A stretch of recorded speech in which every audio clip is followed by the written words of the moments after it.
ป๋าตัวพ่อใหญ่คนหล่อคือเก่าสบายดีเด้อพ่อใหญ่เด้อสบายดีเด้อโดยเด็บไม้เพิ่นก็เด้อพ่อใหญ่เด็บไม้ก็ได้จากบาทเด้อป๋าตัวไปทางใดพ่อใหญ่ได้ยินข่าวได้ทางใดเนี่ยบักเช้าเนี่ยข่าวในใดโอ้คนหล่อก็ไปหล่อตลาดแล้วไอ้อันนั้นไปพากันหักไม้ไปเขาอยู่พูนอยู่เวียงจันทร์พุ่นโอ้นั่นน่ะเนาะไม่ช่องหอเวียงจันทร์ช่องหออยู่เชียงขวางช่องหอเป็น4 หอไปพาโอเคไปพี่น้องกันเดี๋ยวบ่ได้สิตั้งกล้องกันเด้อเฮาคนทานล่มนี่มันเกี่ยวแก่กับอันนั้นแท้ๆได้แบบใดพ่อใหญ่เสียธาตุขาดคุณมันโอ้เหือแห้งมันบ่สุขภาพก็มันสิธาตุลมนี่ธาตุ4ขันธ์5ของเฮามันบ่พ่อใหญ่เขามาสั่งน้ำพ่อใหญ่บ่นั่นน่ะบ่พ่อใหญ่อันใดยังตัวอีธาตุลมนะเขาโทรมาเอาโอ้จ้ะโทรมาแล้วก็เขาจะได้หมออยู่เวียงจันทน์นั่นอยากได้ธาตุลมแน่อยากได้แก้ธาตุลมเนาะหมอเชียงขวางนั่นก็อยากได้ธาตุแก้ธาตุลมคือกันโดยเอาไปให้เขาคนละช่องหอมีให้เขาเรียบร้อยบ่พ่อใหญ่ทางไม้นะทางไม้นะมีให้เขาเรียบร้อยบ่โอ้ยจนยังอยู่เหลืออยู่อีกกระชองหั่นในเทิงหั่นก็ยังเหลืออยู่อีกไม่6 ห่อแต่อย่างนี้นั่นว่าน้อมว่าเขาโทรมาอีกแต่เชียงขวางพุ่นเขาก็อยากได้อีกอยากได้แล้วลงมาเอาหรือว่าสิให้พากก็ได้คันมีเงินแล้วก็พากเงินลงมาแล้วก็สิพากขึ้นไปให้เขาติดต่อมาทางอันนั้นเบาน้อมบ่พ่อใหญ่และคันช่องห่อนั่นรับประกันคืนเรียบร้อยโอ้เป็นผู้ชายนี่มันบ่เป็นผู้ชายแล้วถ้าลมมันเป็นมันบ่เป็นแล้วผู้ชายมันอ่อนแอทางหมอนั่นเว้านี่แฮงนักแล้วหมอนอม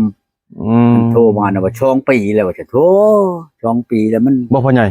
เบาแหล่นี่ก็ยังบ่เข้าใจแต่ธาตุลมมันหมายความว่าจังไดพ่อใหญ่มันบ่มีกำลังแบบเว้าขออนุญาตนำของเขามันก็สิแข็งมันก็สิขึ้นบ่มีบ่มีต้อยใช้ของมันยังนี่มันก็เฉยอยู่แหละอันนั้นเขาห้องว่าธาตุลมธาตุบ่อันนั้นแปลว่ามันขาดธาตุผู้ชายแล้วนั่นน่ะมันบ่เป็นแล้วมันบ่เป็นผู้ชายแล้วบ่พ่อใหญ่มันอ่อนเพิ่นโทรมาเพิ่นบอกว่าธาตุลมเพิ่นเป็นมาแต่เกิดบ่พ่อใหญ่หรือว่าจังได๋บ่หม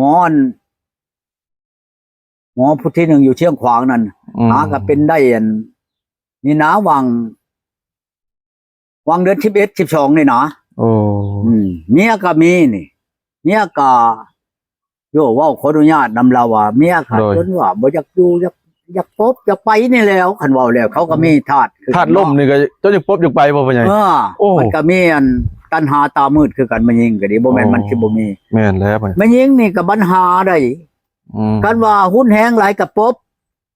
คันว่าบ่มีหยังก็ประกบอีกโอ้ยอะไรก็บ่ดีบ่นั่นเว้าแล้วก็บ่แม่นว่าเว้าพื้นตัวเองนี่แหละต้องเอาแบบพอดีเนาะพ่อใหญ่เนาะเอาพอดีคันเว้าแล้วว่าคือว่าเรียกก็ดอผู้ลางคนก็หุ้นแฮงผู้ลางคนก็บ่หุ้นแฮงโอ้แม่นแล้วพ่อใหญ่นี่นะเรื่องมันยิงนี่ได้มันบ่แม่นบ่มีปัญหาเด้ปัญหาบ่พ่อใหญ่ถ้าว่า FC เพิ่นเนาะเพิ่นเป็นธาตุลมจูดอะเพิ่นอยากได้น้ำพ่อใหญ่นี่ประมาณจักห่อจักทงพ่อใหญ่ทงห่อไปว่าปุ๊กให้มันเรียบร้อยนะโอ้ทงห่อนั่นคือกันกับผู้ที่มาแต่อเมริกาเนาะก็ให้เราช่องห่อแล้วเมื่อกินหมอนี่ขนาดหมอนี่โอ้ขึ้นก็บ่อนโลดกินแล้วก็ขึ้นโลบ่อนนี่แล้วก็ผู้จักว่ามันขึ้นแล้วมันก็กินยาตัวนั้นแหละตัวคุมกำเนิดนั่นแหละบ้านลงจอก1 โลดอย่างนี้เราโทรมาใช้นี่อยู่เวียงจันทน์นี่ก็พอดีคืนนั่นก็พอดีเบิดถึงเงินคือว่าแล้วเนาะว่าขออนุญาตนำลิ้นเช้าแล้วมันขึ้นเลยเด้มันลิ้นเช้าแม่นบ่เจ้าไล่แล้วนั่นก็ถึงมันเงินลิ้นเช้าถึงนั่นก็พอดีเบิด400ว่าซั่นโอ้400 เหรียญ400 เหรียญว้าถ้าจะบ่เลขได้เนาะ400 เหรียญลายปานใดจ้ะวะมันเท่าใดเป็นเงินลาวเฮาบ่พ่อใหญ่ช่องล้านปลายได้8 ล้านพ่อใหญ่เบิดหลายลีว่าซั่นต้องมากินอยู่บ้านเฮานี่ซำสิกินเนาะพ่อใหญ่เนาะโอ้400โอ้ยว่ามันชัดโอ้ยว่าเมื่อก็ยังสิ อันนั้นยังสิอันนั้นมาเอาอีกอยู่ฉะนั้นโทรมานั่นยัง คันว่าสิภาคนี่ก็คือสิเป็นอันยากกว่าชนะ โอ้ น้ำตู้นั่นก็ดีว่า ครับ สวยเดี๋ยวนี้นั่นเมื่ออะไรก็ผู้นั้นแน่ผู้นี้แน่ไผก็จะคู่อันชับพระคุณมานะ บัดอันบัดบ่ได้เอาเมื่อหลายเราก็ดีเอาเมื่ออันแก้วอันM150นี่เต็มมันนั่นแหละคันว่าใช้อันกล้องอันนี้ก็บ่ได้ซ้ำนะกล้อง M150มันน้อยรุ่นนี่เนาะ แม่นแล้วพ่อใหญ่มันกวดเรียวๆหน่อย เราให้6 ล้าน ๆโอ้ 6 ล้านเราเมื่อแล้วมันบ่พอกันเราอ่ะผู้นั้นก็ขอชิมผู้นี้ขอชิมเลยก็บ่ได้ขายบ่ได้หยังเราอ่ะหมู่ชิมแล้วก็ให้หมู่ชิมเรา หมูเนาะเอาหมูมาลิ้นนำเนาะพ่อใหญ่ เฮานี่แหละเนาะขอกินขอลองนี่แหละแล้วมีหมอหนึ่งเราอ่ะเราโทรมานะมีหมอหนึ่งเราอ่ะสิมานี่กับข่อยนี่แหละเราอะให้พามานี่เราผู้มาเอาแล้วนี่เด้เราละสิลงมาเอาอีกเราว่าอยู่เฮิงได้ตัวเองว่าข่อยกำลังบองเวียนเดี๋ยวนี้ บ่พ่อใหญ่ร้านสิถามไปที่มันแพงนี่มันหายากบ่พ่อใหญ่แห่งใหม่ มันหายากแล้ว โอ้ มันบ่มีชับ มันบ่มีชับ โดยเอาบ่พอนั่นข่อยจังว่าจะขึ้นไปภู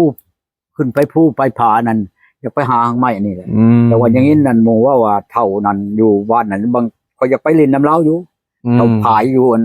นาชายนี่นะโอ้เล่านี่ก็ที่ว่าคนน่ะเก่าแก่ก็ว่าเล่าก็อย่างนี้ในหูนี่ก็ว่าเล่าจะรู้จักหางไม้หลายแนวอยู่มั้ยตามอย่างนี้นี่นะไปบ่พ่อใหญ่มื้อหน้าไปบ่ไปอยู่นัดมื้อได้บ่พ่อใหญ่จังว่านัดก็นัดได้อยู่ไปในวัง2-3มื้อนี่ไปได้เพราะว่าใกล้หันไปแล้วบางเทื่อก็สิลงผู้ใดก็สิลงชลวันผู้ใดเอาแล้วลงไปหาน้องชายเขาอยู่พุ่นมีเวียกไปบ่พ่อใหญ่นั่นบ่เวียกกันแล้วเวียกกับแม่นแล้วก็น้องชายอยากให้ลงไปลิ้นน้ำแน่เพราะว่ามันนั่นก็โอ้ยทุกข์ยากอีหลีทุกข์อีหลีได้น้องลุงใกล้ๆเคียงๆแหละไปเอาเมียอยู่พุ่นแล้วมันว่ามันเห็นในชิปนี่นะมันโอ้มันว่าอายนี่หาเงินหาคำก็คือว่าสบายแท้ลงมาดีกว่ามันว่ามันทุกข์นะจ้ะมันทุกข์มันอันนี้แหละมันบ่มีนี่แหละจะเห็นได้แล้วโอ้ยว่าพอได้อยู่เงินคำนี่แต่อ้ายนั่นบ่มีอันผู้หญิงมันเอิ้นมาโลดเรื่องผู้หญิงน่ะมาโลดบ่ชี้สิติดต่อมีให้อีกบ่พ่อใหญ่ติดต่อผู้สาวให้อีกเลยบ่ติดต่อคือผู้ติดต่อชีปูนนี่ก็เว้ากันคักแน่ล่ะบ่สิไปเลยเนาะคูณบัตรให้ก็เบิด4-5บัตรผู้ใดแต่คูณไปหั่นโอ้บัตรนี่ล่ะวานนี่ล่ะโทรมาเจ้าน่ะมีเมียอยู่ฉันน่ะมีผู้สาวอยู่เจ้าจังมาเว้าแนวนี้ว่าสิขึ้นมาหาข่อยนี่ข่อยบ่รับได้ว่าฉันน่ะเอาเลยไอ้น้องข่อยก็เห็นนั่นชิปเจ้านั่นเอาข่อยมีกับไผบ่เห็นเบิดไอ้น้องคนนี้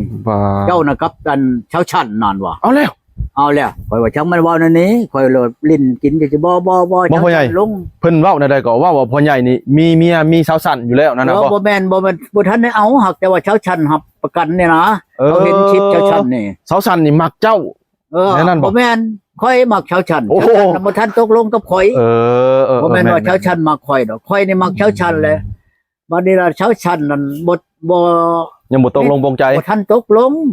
เว้ายามใดข่อยเว้ากับชาวชั้นแล้วก็พังเสียก่อนแหละเขาก็ยังฮู้จักอยู่ว่าชาวชั้นน่ะพังเขาก็ฮู้จักอยู่ครับแต่ว่าเจ้าตกลงอยู่กับชาวชั้นน่ะนะวันนี้ผู้ชาวเมืองอยู่ท่านี่เนาะข่อยก็ตกลงว่าสิไปเลยมื้อนั้นคือข่อยเว้าสู่หมู่เจ้าฟังมื้อเช้ามาแล้วมื้อบุญน่ะข่อยสิไปได้ไปหาเจ้าวันนี้ไปบ่ต้องมาก็ได้ข่อยฮู้จักเจ้าแล้วเอาเฮ็ดจังได๋ข่อยเบิ่งชีพเจ้านั่นกับชาวชั้นนั่นถ้าแต่มื้อมันเฮ็ดบ่มากับพอดีสิขึ้นไปมันสิเป็นเรื่องเป็นราวกับข่อยบ่มาก็ได้ว่าซั่นน่ะเอาแล้วแล้วมันเว้านั่นนี่บ่ได้ข่อยก็แต่ก่อนข่อยก็บ่ทันเบิ่งมื้อนั้นลูกข่อยแล้วเขามีอันนั้นแล้วเขาเบิ่งชิปเจ้าน่ะเบิ่งเบิดตั้งแต่ผู้นั้นผ่านมานะผู้นั้นยังว่ามันขาดไปแล้วเราเจ้าผู้ใหม่นี่นะเขาว่าเอาแล้วข่อยจะว่าจะมาจ้างว่าตัวขาดไปนี่นะข่อยจะว่าโอ้ยเขาเล่าว่าพ่อใหญ่นี่กับเอื้อยชันนี่ใจมักกันเนาะนั่นน่ะเนาะเขาเว้าประมาณนั้นแหละเขาเบิ่งนะเขาว่าแม่นนะสิดอกข่อยจะว่าโอ้ว่าลุดโลยไปละบัดนี้แหละ อันคือกันกับน้องชายก่อนนั้นอันนั้นยังว่าคนเฮาเองอย่างยืนเด้ ไปก็สิได้อยู่นั่นเพราะว่าอย่างยืนแล้วมันก็บอกคอยว่าผู้หนึ่งหันแม่ห้างบ่มีลูกอายเอ้ยว่าฉันตู้คนนั้นอายุ30นี่แหละคอยเบิ่งนั่นครับปันป้าบุญโฮมบ่นั่นเจ้าที่ติดตามกันไปหันมันใครกว่าผู้นั้นแน่ว่าฉันนะมันอ่อนกว่าผู้นั้นว่าฉันนะน้องชายบ่ผู้นั้นน่ะมีผู้หนึงน่ะมีลูกนึงลูกข้างใหญ่แล้ว โอ้ เป็นบ่าวแล้วฉันมันไปทำงานไปฉันผู้นั้นน่ะเจ้าหักให้เจ้ามาเจ้าก่อนเจ้าว่าที่ต้องการกับไผแล้วจังว่ากันบ่เฮ้ยว่าข้อยก็เลยถามบ่เฮ้ยเรื่องฮีตของชงประการเอ้าเจ้าก็คือว่ามาเอาชง3แลนอยู่แถวชลวันนี่มันบ่ฮีตคือแท้เฮาผู้ใดอายเอ้ยว่าฉันน่ะฮีตเขานั่นกินก็บ่แม่นว่าสิเป็นงัวเป็นควายเป็นอะไรแม่ก็ได้หมูก็ได้มันว่าแท้นะอ๋อกินง่ายเนาะพ่อใหญ่เนาะง่ายอีหลีนะค่อยเอาจักคนแล้วมาแต่คนสารวัตรเหรอพ่อใหญ่ฮะคนสารวัตรเหรอพ่อใหญ่โอ้อันนี้ก็ชาละวันคือกันโอ้ค่อยเอานี่เด้อนี่เอาตะบิดกับแม่นางเฮงนี่กะหมูตัวนึงกับแบ่ตัวนึงก็เชียร์ให้รถบูก็ล้านนึงแบ่ก็ล้านนึงค่าดองมันก็10ล้านเป็น12ล้านน่ะค่าเฮือนมันอีกเพิ่นบ่ล้านนึงบัดนี้ค่าเชื้อนอนมันบงเอาเชื้อนอนน้ำเวียดมาอีกล้านนึงเป็น14ล้านเบิดเท่านั้นไล่ถึงค่ารถค่าหยังจ้างรถเอารถบักแพนี่ไปอีกก็บ่ฮอด20ล้านครับมันยังดีอยู่ไดอันแต่เอานี่งัวควายคำเอาโกตั้งเท่าไรล้านบักเทื่อนี่ตกเป็น150 160ล้านบ่ได้พ่อใหญ่คือกันกับอันคำนี่บาทนึงเท่าไรก็พ่อใหญ่50,000ได้พ่อใหญ่50,000กว่าเลยโอ้นี่นะแต่มันหลายแนวพูดเฮาเนี่ยมันหลายพูดแล้วแต่เฮามันเหลือพุ่นเลยเหลือฮอดขดองสำขายคนนะพ่อใหญ่เนาะชำโอ้ยบ่ว่าชำแล้วตั้งขายคนโลดงานมันสิไปเว้านั่นเพียงแต่เฮานี่มันเหลือล้นพุ่นประมาณพุ่นหลายพูดเลยยาจ้ะค่อยจังว่าฟังเบิ่งนี่คันว่าสิเจ้าสิพาไปอันหาดูพายก็มื้อนี่ค้ามื้อนี่บ่ได้ไปกินดองเขาในบ้านนี่ก็ช่องนี่บ้านนี่บ้านน้องให้ก็ดองนึงนี่บ้านตาดองเพิ่นก็ดองนึง4 5หัวค่ำ6ค่อยเมา6บ่อนนี่มื้ออื่นนี่ฮักแต่ในบ้านนี่บ่มี